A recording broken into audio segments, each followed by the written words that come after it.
तो जो आज का हमारा टॉपिक है उसका नाम है यूजेस ऑफ स्फेरिकल मिरर। ये जो इससे पहले वाला लेक्चर था उसमें मैंने आप लोगों को क्या सिखाया था, उसके अंदर मैंने जो टॉपिक सिखाया था उसका नाम था image formation by spherical mirror, जिसके अंदर मैंने आपको ये बताया था कि जो आपके कॉन्केव मिरर और आपके कॉन्वेक्स मिरर होते हैं वो एक इमेज कैसे क्रिएट करते हैं। आज हम बताएंगे कि इनका इस्तेमाल क्या क्या होता है। वैसे मैंने आपको केसेस बताए थे और एक आधा यूज भी साथ साथ बताया था, लेकिन आज हम उसको एक डिटेल में सेपरेट लेक्चर में डिस्कस करेंगे। इस पे बोर्ड में क्वेश्चन बहुत ज्यादा बार आता है, ओलंपियाड में थोड़ा कम कम बार आता है, बट ओलंपियाड में भी कभी कभी आ जाता है कि ओलंपियाड में मिरर फॉर्मूला और यूज को मर्ज करके एक क्वेश्चन तैयार करके वो आपके सामने रख देते हैं। बहुत से ओलंपियाड में ऐसा भी होता है। और साथ ही साथ पिछला वाला लेक्चर नहीं देखा तो वो भी देख लो, उसको शॉर्ट में मैंने यहाँ पे समराइज भी कर दिया है। तो देखो हमारा जो कॉन्केव मिरर होता है वो हमारी रियल और इन्वर्टेड इमेज के 5 केस बनाता है। डिमिनिश की जब बियॉन्ड सी होता है तो बिटवीन एफ एंड सी में diminish, same size as that of the object में क्या होता है रियल इन्वर्टेड के साथ कि जब ऑब्जेक्ट सी पे आता है तो इमेज भी सी पे आती है। मैग्नीफाइड कब होती है कि जब ऑब्जेक्ट बिटवीन एफ एंड सी हो तब इमेज मैग्नीफाइड बियॉन्ड सी बनती है। ऑब्जेक्ट एट एफ हो तो हाईली मैग्नीफाइड इंफिनिटी पे बनती है। और उसका पॉइंट साइज कब बनती है जब ऑब्जेक्ट ही इंफिनिटी पे हो तब लाइट रेज आके फोकस पे मिलती हैं। वही वाला केस मैंने आप लोगों के लिए यहाँ पे ड्रॉ किया है। इसके अंदर क्या होता है कि जब ऑब्जेक्ट इंफिनिटी पे होता है तो आपको रूल क्या पता है कि अगर दो लाइट रेज या इससे भी ज्यादा लाइट रेज या कोई भी लाइट रे, अगर एक लाइट रे भी आ रही है बहुत ज्यादा दूर से आते क्या होता है लाइट रेज पैरेलल हो जाती हैं। जब बहुत ज्यादा दूर से कोई लाइट रेज आ रही होती है ना तो बहुत ज्यादा दूर से आते एक दूसरे के पैरेलल बन जाती हैं और प्रिंसिपल एक्सिस के पैरेलल वाली हम पोजीशन बना लेते हैं। और जब कोई लाइट रे प्रिंसिपल एक्सिस के पैरेलल होती है तो रिफ्लेक्ट होने के बाद किस जगह से पास करती है, फोकस से। तो क्या ये वाला केस मैंने आपको पिछली वीडियो में नहीं पढ़ा था? हाँ, कि जब ऑब्जेक्ट इंफिनिटी पे होता है तब लाइट रेज प्रिंसिपल एक्सिस की क्या हो जाती हैं, तब लाइट रेज प्रिंसिपल एक्सिस के पैरेलल हो जाती हैं। और जो लाइट रेज प्रिंसिपल एक्सिस के पैरेलल हो जाती है फोकस से पास करके, देखो पैराक्सियल मार्जिनल सबकी जो कहानी है वो मैंने आपको एक लेक्चर में बना रखी है। लाइट का जो तीसरा लेक्चर है वहां से जाके अगर आप सीखना चाहते हो F is equal to R minus R by 2 sec theta, ये वाली पूरी कहानी वहां से सीख सकते हो। अब मैं आपको इनके यूज बताऊंगा। तो इसी वाले केस का हम एक यूज समझते हैं। तो इसका 2 यूज होते हैं, मतलब मैं दोनों को एक ही पार्ट में करके लिखा क्योंकि सेम ही डायग्राम के थ्रू मैं आपको समझाने वाला हूँ। एक होता है सोलर फर्नेस और होता है टीवी सिग्नल कलेक्टर। अब देखो इसको हम थोड़ा सा समझते हैं, आ जाइए। तो सोलर फर्नेस, सबसे पहली बात तो सोलर फर्नेस होती क्या है कि जो हमारी सन की जो लाइट रेज होती है ना बहुत दूर से आती हैं। ये बात सबको पता है। हाँ जी, हमारा सन हमसे बहुत ज्यादा दूर है। कितना दूर है कमेंट में मुझे बता देना, आप लोगों ने क्लास 8 में पढ़ा होगा। अब देखो क्या होता है कि ये जो लाइट रेज आती है इतनी दूर से ये ना पैरेलल हो जाती हैं एक दूसरे के, और हम ना ये जो सोलर फर्नेस होती है इसको इस तरीके से डिजाइन करते हैं कि ये जो लाइट रेज इतनी दूर से पैरेलल होके आ रही है ना, एक दूसरे के पैरेलल है, ये ऐसी हो जाए कि ये जो है ना प्रिंसिपल एक्सिस जो है, जो हमारा प्रिंसिपल एक्सिस है ना ये उसके पैरेलल हो जाए।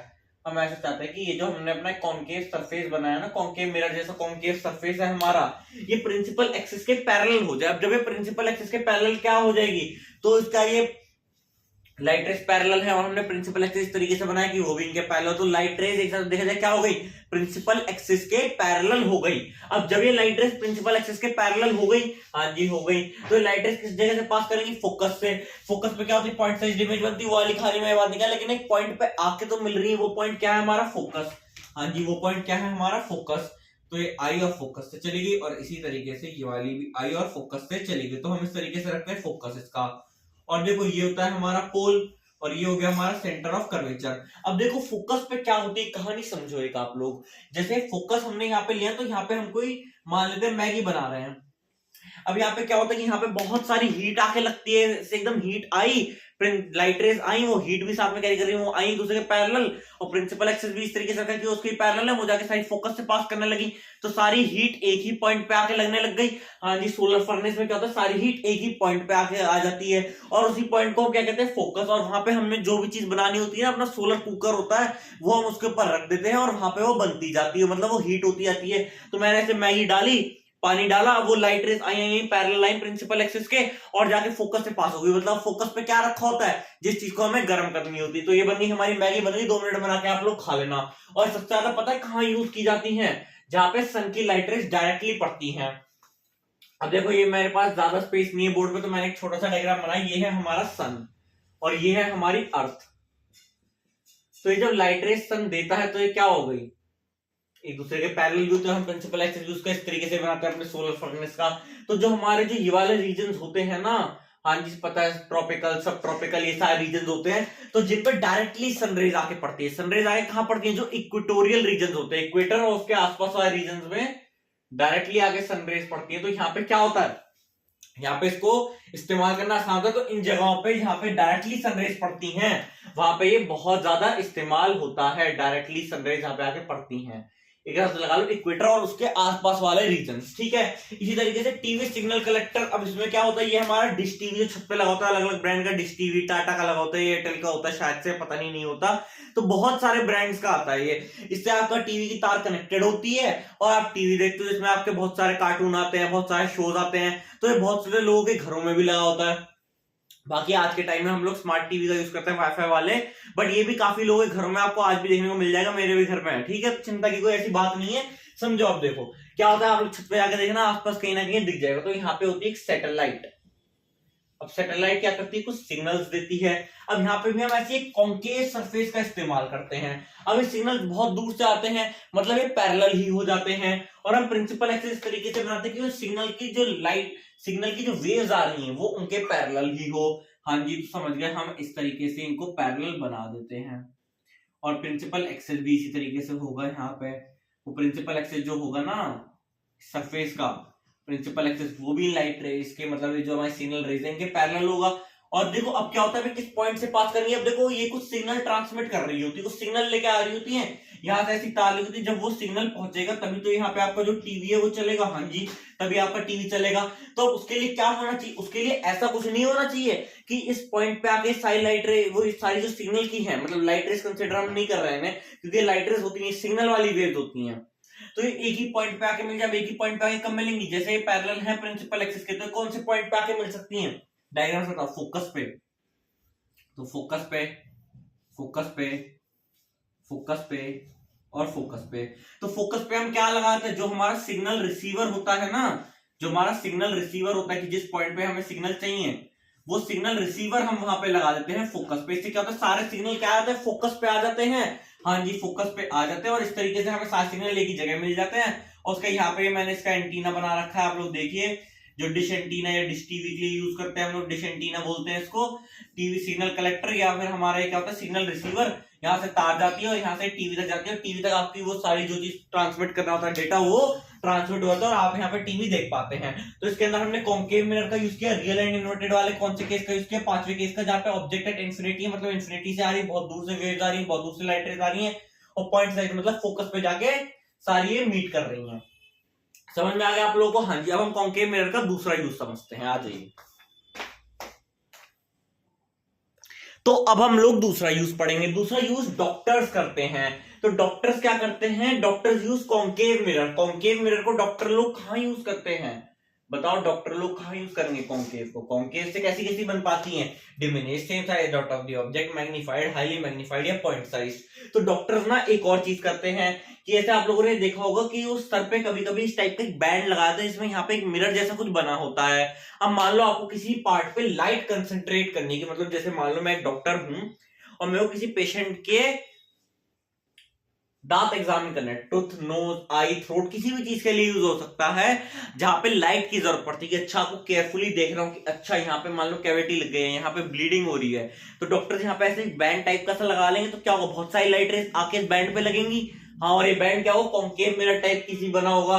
तो अब यहाँ पे क्या होगा, बहुत सारी पैरेलल लाइट रेस जब आके लगी, तो डॉक्टर क्या करेगा, ऐसे ऐसे अपना सर एडजस्ट करेगा। उससे क्या होगा, उससे क्या होगा बताओ मुझे। उससे ये चीज होगी कि जैसे वो एडजस्ट करेंगे ना, जो हमारे डॉक्टर होंगे अपना सर, डेंटिस्ट जो भी होंगे, वो अपना सर इस तरीके से एडजस्ट करेंगे, तो वो चाहेंगे कि जो पार्ट है जिसको ऊपर वो लाइट रेस डालना चाह रहा है, कि मान लीजिए टीथ है, यहाँ पे कोई टीथ है, कोई डेंटिस्ट अपने सर पे इस टाइप का कुछ बैंड लगा के बैठे, उन्हें टीथ पे लाइट डाली, तो अपने सर को एडजस्ट करेंगे कि टीथ जो है वो फोकस पे आ जाए, ताकि बहुत सारी पैरेलल लाइट रेस आई और वो इसी पॉइंट पे आके कन्वर्ज हो गए, मतलब आके मिल गई फोकस पे। हाँ जी, तो क्या होगा, वो इल्यूमिनेटेड दिखेगा, मतलब बहुत ज्यादा ब्राइटली नजर आएगा। तो डॉक्टरों ने उस टीथ को अच्छे से एग्जामिन कर पाएंगे वो डॉक्टर। तो इस तरीके से क्या होगा ना कि बहुत सारी लाइट रेज आके मान, तो उस पॉइंट पे क्या होगा, लाइट कंसंट्रेट हो जाएगी, अब जिससे डॉक्टर को एग्जामिन करने में आसानी रहेगी। तो इसी तरीके से क्या होगी, मान लीजिए यहाँ पे कोई टीथ है, डॉक्टर एग्जामिन कर रहे हैं, तो डॉक्टर अपने सर को थोड़ा सा एडजस्ट करेंगे यहाँ से बहुत सारी लाइट रेज आई हैं, वो चाहेंगे कि टीथ को इस पोजीशन पे रखो कि क्या वो फोकस पे हो, कि मतलब टीथ को ऐसे रख तो नहीं सकते, तो इंसान अपना हेड ही चेंज कर सकता है। वैसे मान लो दांत तो निकाल के रख नहीं दोगे, तो हेड की पोजीशन चेंज करेंगे कि वो टीथ फोकस पे अलाइन हो जाए, जिस तरीके से इस टीथ पे आके सारी वो लाइट रेज पड़े और डॉक्टर इसको अच्छे से एग्जामिन कर पाए, हाईली इल्यूमिनेट हो जाए, कंसेंट्रेट हो जाए लाइट रेज। यहाँ पे समझ में आ गया? हाँ जी समझ में आ गया अब हमें। चलिए अब हम लोग नेक्स्ट यूज पढ़ते हैं इसका।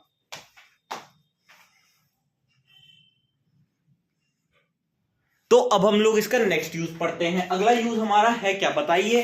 अगला यूज ये हमारा ये कहता है कि हम इसको टॉर्च और कार की हेडलाइट में यूज करते हैं।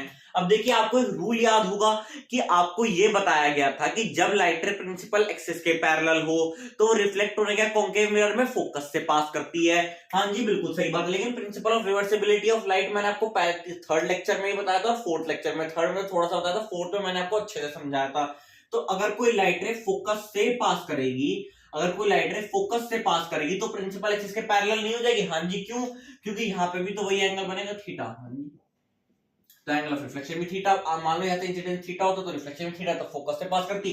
अब फोकस से कोई लाइट रे पास करे तो प्रिंसिपल एक्सिस के पैरेलल हो जाएगी। अब मान लो जैसे हमारे पास होती है एक टॉर्च, जो मैं आप लोगों के लिए दिखाने के लिए आपको यहाँ पे ले आया हूँ टॉर्च, और यही सेम फिनोमिनन कार की हेडलाइट में यूज होता है। अब हम क्या करते हैं, हम एक बल्ब ले लेते हैं। अब देखो हमें बहुत सारी लाइट रेस चाहिए कि हाँ ऐसे एकदम सामने आप जब कार की हेडलाइट जलाते हो क्या करते हो, कार की हेडलाइट जलाते हो, टॉर्च जलाते हो, तो सामने बहुत सारी लाइट रेस एक साथ जाती है। हम चाहते हैं कि सामने बहुत सारी लाइट रेस पड़े एक साथ, है ना? हाँ जी हम लोग ऐसे ही चाहते हैं कार की जब हम हेडलाइट जलाते हैं तो बहुत सारी लाइट रेस सामने पड़े ताकि हमें रास्ता नजर आ जाए। हाँ जी तो अब हम क्या करते हैं, बल्ब को रख देते हैं फोकस पे। अब इससे क्या होता है, इससे ये हुआ कि बल्ब जब फोकस में तो बहुत सारी लाइट रेस तो बल्ब निकालेगा ही। और यहाँ पे हमने एक सिल्वर्ड सरफेस रखा है, सिल्वरिंग करके, आपको एक पूरी डेफिनेशन कॉन्वेक्स की मैंने वहां पे बता रखी है थर्ड लेक्चर में। तो देखो यहाँ से मतलब कई सारी लाइट रेस निकलेंगी इस तरीके से, कुछ इस तरीके से भी निकलेंगी, कुछ इस तरीके से निकलेंगी, कुछ इस तरीके से निकलेंगी, तो कई सारी लाइट रेस निकलेंगी। हाँ जी कई सारी लाइट रेस निकलेंगी। अब जब ये रिफ्लेक्ट होंगी तो जो है फोकस से ही सारी लाइट रेस निकल रही है, तो देखा जाए मान लो मैं इसको हटा दूं, फोकस से ही निकल रही हूं, तो क्या प्रिंसिपल एक्सिस के पैरेलल नहीं होंगी? हाँ जी तब भी होंगी, तब भी एंगल ऐसे ही बैठेंगे। हाँ जी तो क्या सारी लाइट रेस पैरेलल होके बाहर नहीं निकलेंगी? हाँ जी निकलेंगी। तो इससे क्या होगा, इससे जो हमें जिस स्पॉट पे, मान लो इस स्पॉट पे हमें बहुत सारी लाइट रेस चाहिए, तो स्पॉट क्या हो जाएगा, इल्यूमिनेट हो जाएगा, क्योंकि बहुत सारी लाइट रेस एक ही साथ आके पड़ेंगी।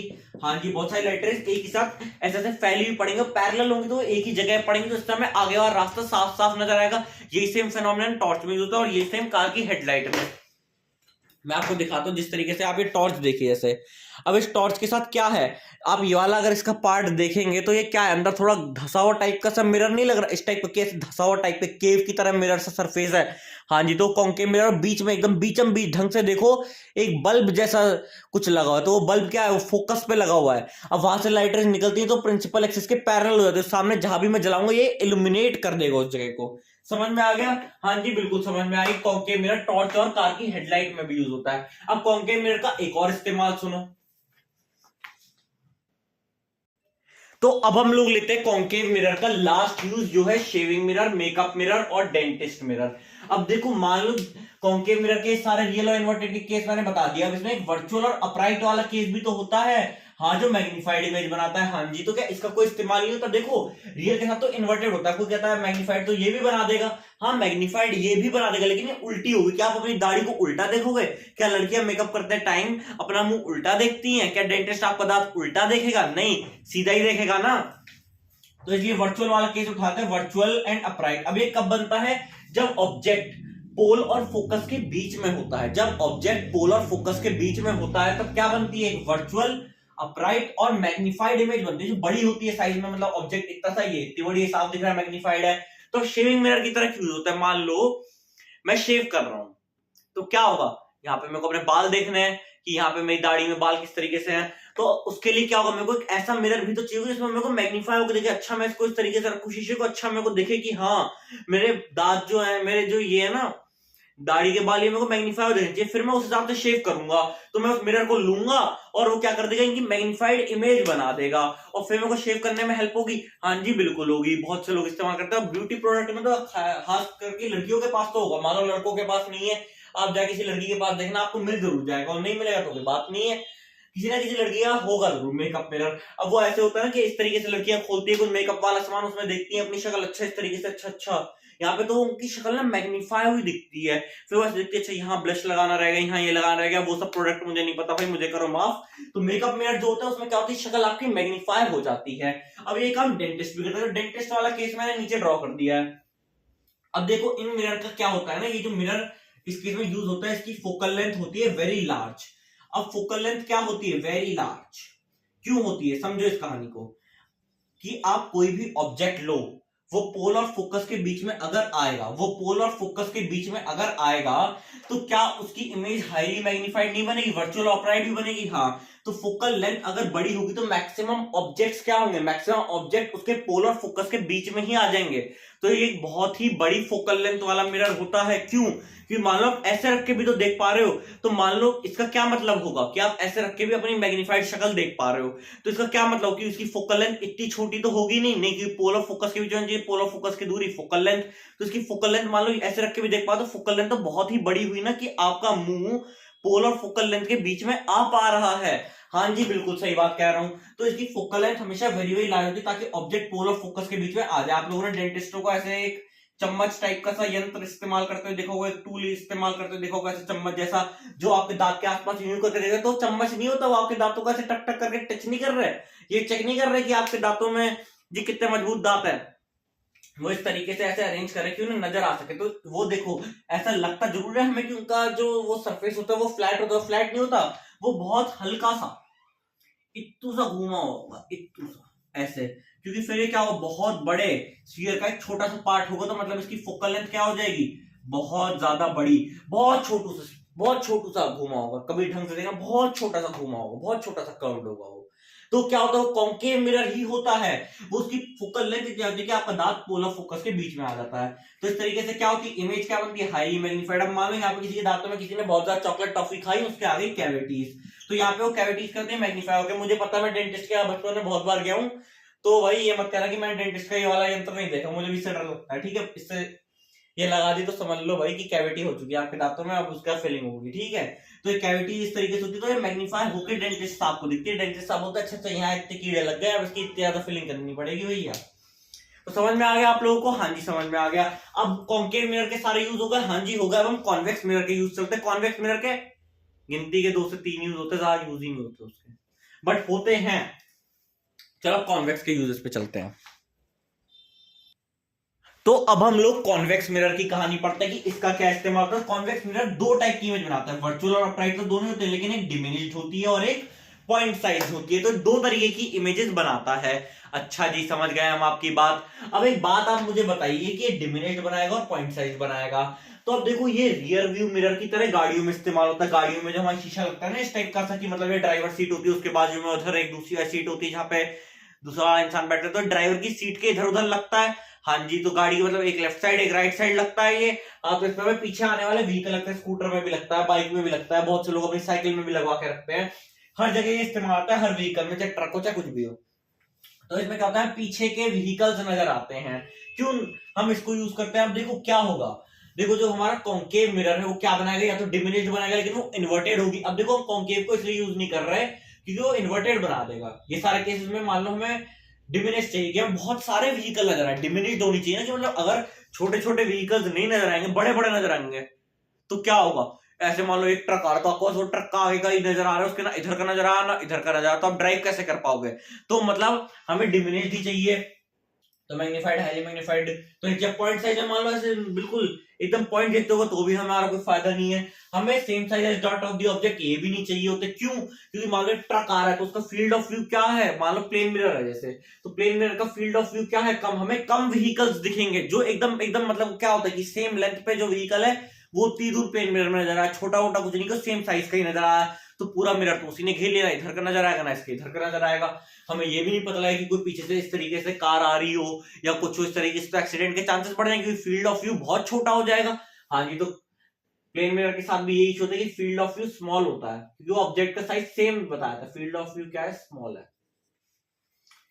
अब देखो और क्या होता है पॉइंट साइज, लेकिन ये उल्टी होती है, कॉन्केव के साथ ये इशू है, उल्टी होती है। अब क्या आप उल्टी गाड़ी देख पाओगे? मतलब पीछे से गाड़ी है डिमिनिश भी बनाते कॉन्केव, लेकिन क्या आप उल्टी देख पाओगे?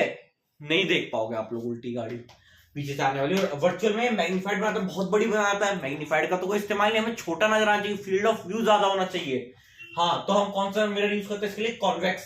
अब प्लेन क्यों नहीं करते? कि प्लेन तो same size as that of the object रहता है, सेम डिस्टेंस बनाता है, तो छोटा मोटा कुछ नहीं करता, उसका फील्ड ऑफ व्यू क्या है? प्लेन मिरर का छोटा फील्ड ऑफ व्यू है, जिस तरीके से हमें ज्यादा व्हीकल्स नजर नहीं आएंगे, एक्सीडेंट्स के चांसेस बढ़ जाएंगे, इस तरीके से एक्सीडेंट्स के चांसेस बढ़ जाते हैं। समझ में आ गया? अब कॉन्वेक्स में देखो पॉइंट साइज तो लेने का कोई फायदा नहीं कि बिल्कुल एकदम नोक बराबर हो जी, ऐसे का भी कोई फायदा नहीं, डिमिनिश्ड हम ले लेते हैं। अब डिमिनिश्ड क्या होता है कि जो ऑब्जेक्ट को इन्फिनिटी मतलब कोई बहुत दूर रखा हो, देखो तब पॉइंट साइज बनती है। तो कोई गाड़ी बहुत बहुत बहुत बहुत दूर है तब वो पॉइंट साइज बनेगी, आपको दिखेगी भी नहीं आपको आसानी से। लेकिन जो हमारा क्या होता है कि जो आसपास कहीं ना कहीं इन्फिनिटी नहीं होती, तो वो क्या होता है, वो क्या करता है, इन्फिनिटी ना हो, नॉट इन्फिनिटी, इन्फिनिटी पे ना हो, कहीं आसपास हो, थोड़ी आगे पीछे हो, तो क्या करता है वो इमेज कैसी बनती है? डिमिनिश बनती है, छोटी हो जाती है, तो इससे हमें ज्यादा व्हीकल्स नजर आते हैं, तो फील्ड ऑफ व्यू क्या हो जाती है? वाइडर हो जाती है, वाइडर फील्ड ऑफ व्यू में ज्यादा व्हीकल्स नजर आते हैं, एक्सीडेंट्स के चांसेस इस तरीके से घट जाते हैं कि जब हमें ज्यादा व्हीकल नजर आएंगे तो हमें यही पता लगेगा कि अच्छा मान लो कि पीछे से कोई ऐसे हम जा रहे हैं, पीछे से कोई ट्रक आ रहा है, तो अगर मान लो सिर्फ मैं प्लेन मिरर लगा तो मुझे सिर्फ ट्रक ट्रक का आगे का नजर आएगा, और मैं इधर की तरफ उसको रास्ता देने के लिए थोड़ा सा साइड हो जाऊं, तो क्या होगा, मेरे को ये नहीं दिखा कि ट्रक के इधर की तरफ से कौन सा आ रहा है, मेरे को वाइडर फील्ड ऑफ व्यू हो तो मुझे यही पता लगेगा ना, अच्छा इधर से भी एक गाड़ी आ रही है, क्यों ट्रक के साथ साथ चल रही है। मान लो प्लेन में होता तो मेरे को सिर्फ ट्रक का हिस्सा दिखता, ये नहीं दिखता, वो इतना आया तो ऐसे लाइट रेस आ रही है और आंखों में पड़ रही है ड्राइवर को पता है अच्छा अच्छा इधर से भी गाड़ी है, तो इस तरीके से मैं सेफली गाड़ी चलाऊं, ना कि इधर की तरफ से आके जाऊंगा तो ठुक सकती है, एक्सीडेंट के चांसेस होते हैं, इसलिए हम वाइडर फील्ड ऑफ व्यू वाला मिरर चूज करते हैं, वो हमारा कॉन्वेक्स होता है। और यही सेम केस हम दूसरा यूज में साथ साथ करता हूं इन शॉपिंग कॉम्प्लेक्स एंड एटीएम। अब देखो शॉपिंग कॉम्प्लेक्स और एटीएम में क्या होता है, शॉपिंग कॉम्प्लेक्स में बहुत सारी चीजें रखी होती हैं, हाँ जी बहुत सारी चीजें रखी होती है शॉपिंग कॉम्प्लेक्स में। तो अब मेरे को मालूम है स्टोर ओनर हूं, पहले तो सीसीटीवी नहीं हुआ करता था, तो पहले के जमाने में क्या चोरियां हो जाया करती थी, देखो कभी कभी तो हो जाया करती थी, कभी कभी तो सीसीटीवी में भी आज के समय में भी हो जाती हैं। बट एक बात बताओ कि जैसे मान लो ये मैंने एक लगा दिया अपने स्टोर पे, इस टाइप का एक कॉन्वेक्स मिरर लगा दिया मैंने, यहाँ पे बहुत सारा सामान रखा है, बहुत सारा ये बहुत सारा सामान रखा है, यहाँ पे कोई कस्टमर घूम रहे हैं, अब मेरे को नहीं पता कि इनमें से कौन रियल कस्टमर और कौन चोरी करने के हिसाब से है, तो क्या होगा, ये यहाँ पे बहुत छोटे छोटे से दिख जाएंगे ना डिमिनिश्ड में मेरे को, और मैं यहाँ पे स्टोर ओनर हूँ मान लो, तो मैं स्टोर ओनर हूँ, मैं कहीं यहाँ पे बैठू तो मैं बैठे बैठे देख सकता हूँ ना कि हाँ मेरे स्टोर में कौन सा सामान खा रखा है, क्या चल रहा है, हाँ मेरे को बैठे बैठे डिमिनिश्ड में दिख जाए कि कोई सामान की चोरी तो नहीं हो रही, सारा सामान ढंग से लगा हुआ है। तो जो शॉपिंग कॉम्प्लेक्स होते हैं उसमें ऑब्जर्व करने का मतलब, एटीएम में भी ऐसा लगा होता है कि मान लो इस तरीके से बैठे तो पता लग जाए कि हाँ पूरा एटीएम आपको एक साथ दिखता है कि आपके पीछे कोई नहीं, कोई कुछ नहीं, तो एटीएम में भी ऐसे काफी एटीएम में लगा रहता है, तो आपको दिख जाता है अच्छा कोई मेरे आसपास नहीं है, तो ये एटीएम में भी इस्तेमाल होता है, क्योंकि देखो आप शॉपिंग कॉम्प्लेक्स छोटे छोटे में नजर आ गया, तो to keep an eye on the customer and products, to keep an eye, ठीक है समझ में आ गया? हाँ जी समझ में आ गया। अब हम लोग नेक्स्ट इसका यूज पढ़ते हैं, उसके बाद हम आगे बढ़ते हैं। तो आपको मैं सारी रीजन बता दी कि आपसे पूछे प्लेन मिरर क्यों नहीं, तो same size as that of the object आता है, फील्ड ऑफ व्यू छोटा होता है, और कॉन्केव क्यों नहीं, कॉन्केव रियल के साथ इन्वर्टेड बना डालता है, और इन्वर्टेड हमें समझ नहीं आएगी, और वर्चुअल के साथ अपराइट बनाता है, मैग्नीफाइड है, तो फील्ड ऑफ व्यू और भी छोटा हो जाएगा, और फील्ड ऑफ व्यू हमें बड़ा चाहिए, वो सिर्फ किसमें बनता है, कॉन्वेक्स में। तो कॉन्वेक्स के दोनों केसेस का इस्तेमाल होता है, बट पॉइंट साइज होता है, पॉइंट साइज बहुत दूर वाला ऑब्जेक्ट सुई की नोक बराबर नजर आएगा तो उसका कोई यूज ही नहीं है, हम इस वाले को यूज करते हैं। समझ में आ गया? हाँ जी बिल्कुल समझ में आ गया। अब हम लोग लास्ट यूज पढ़ते हैं इनका, तो अब देखिए अब हम इसका लास्ट केस पढ़ लेते हैं, इसके अंदर भी हम इस्तेमाल करते हैं हमारे कॉन्वेक्स मिरर का। अब देखो कॉन्केव मिरर के साथ क्या होता है कि वो इस तरीके की बनाता है, हमें ऐसी चीजें जैसे स्ट्रीट लाइट होती है, हमें ना स्ट्रीट लाइट की जो लाइट होती है बहुत दूर तक फैलानी होती है, हम लोग क्या चाहते हैं कि स्ट्रीट लाइट की लाइट बहुत दूर तक फैल जाए, ज्यादा से ज्यादा सड़क का एरिया इल्यूमिनेट हो सके, रोशनी पहुंच सके, चाहे थोड़ी थोड़ी पहुंचे, हम लोग यही तो चाहते हैं। हाँ जी हम लोग यही चाहते हैं, तो हम लोग इसके अंदर क्या यूज करते हैं, कॉन्वेक्स मिरर का यूज कर लेते हैं हम लोग इसके अंदर मैक्स टू मैक्स केसेस में। ये देखो ये क्या करता है, ये हम देखो अब हमें जैसे एक पर्टिकुलर जगह को इल्यूमिनेट करना है, एक पर्टिकुलर जगह पे ही सारी लाइट फोकस करनी की, इस पर्टिकुलर जोन पे ही हो, तो हम टॉर्च में क्या यूज कर रहे थे, कॉन्केव यूज कर रहे थे, क्योंकि हमें एक पर्टिकुलर एरिया को इल्यूमिनेट करना है, ऐसे हम कार की हेडलाइट में करते हैं कि पर्टिकुलर एरिया को इल्यूमिनेट कर दें। बट यहाँ पे क्या होता है ना, स्ट्रीट लाइट के केस में हमें बहुत एक ब्रॉड रोड होती है और पूरी रोड में से हम चाहते हैं कि मैक्स टू मैक्स एरिया को इल्यूमिनेट कर सके, तो हमें ऐसा चाहिए कि थोड़ी सी अनइवन रिफ्लेक्शन हो जाए कि दूर दूर तक फैलती रहे। हाँ, तो ऐसे हमने एक मान लो ले लिया एक कॉन्वेक्स मिरर और यहाँ पे एक बल्ब होता है। अब बल्ब में कुछ लाइट रेज जाए तो कुछ ऐसी चली गई, कुछ ऐसी चली गई, तो मैंने डायग्राम बना रखा कि ये देखो नॉर्मल यहाँ से निकल रहा है, उसका ये वाली एक लाइट है तो इसका नॉर्मल ये निकल रहा है, इसका ये है, इस वाली लाइट रे का नॉर्मल ये निकल रहा, तो ऐसे रिफ्लेक्ट हो गया। इधर की तरफ डाली तो इसका नॉर्मल ये गया, तो ये ऐसे रिफ्लेक्ट हो गई। इधर की तरफ एक डाई, इसका नॉर्मल ऐसे निकला तो ये इधर की तरफ रिफ्लेक्ट हो गई। तो इस तरह में क्या पता लगता है कि बहुत सारे एरिया पर लाइट रेस फैल गई फैल गई फैल गई और इस तरीके से क्या होगी, पूरी रोड इल्यूमिनेट हो गई, ब्राइट हो गई।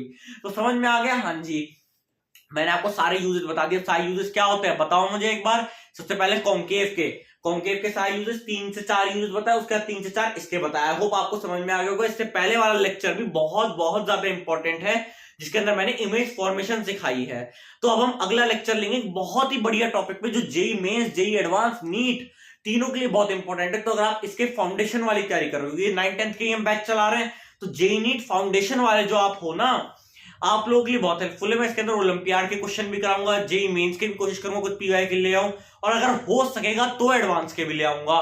तो टॉपिक कौन सा है? वो है हमारा मिरर्स फॉर्मूला, प्रॉपर डेरिवेशन कराऊंगा, प्रॉपर टिग्नोमेट्री सब कुछ बताऊंगा उसकी जो उससे रिलेटेड होगी, और उसके बाद उसका प्रॉपर डेरिवेशन करा के न्यूमेरिकल्स कराऊंगा। ये टॉपिक बोर्ड के पर्सपेक्टिव से काफी ज्यादा इंपॉर्टेंट है कि इसमें एक आधा एमसीक्यू आ सकता है, हो सकता है थ्योरी में लिखने को आ जाए, और ओलंपियाड में कभी कभी इससे जुड़े हुए मिरर्स फॉर्मूला के साथ मर्ज करके क्वेश्चन बना सकते हैं। तो उस टाइप के क्वेश्चन भी मैं आपको नेक्स्ट वीडियो में करा दूंगा। तो चलिए अब हम लोग नेक्स्ट वीडियो में मिलेंगे आपसे।